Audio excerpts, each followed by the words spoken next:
Do a lot of act of worship. This is one of the things that keep your Iman, and my Iman is strong. Any kind of extra act of worship that you can.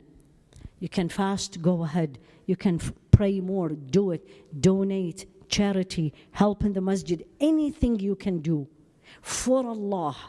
Not necessarily directly there, because sometimes our hands are tight. There isn't much we can do physically, but you can do a lot with Allah subhanahu wa ta'ala.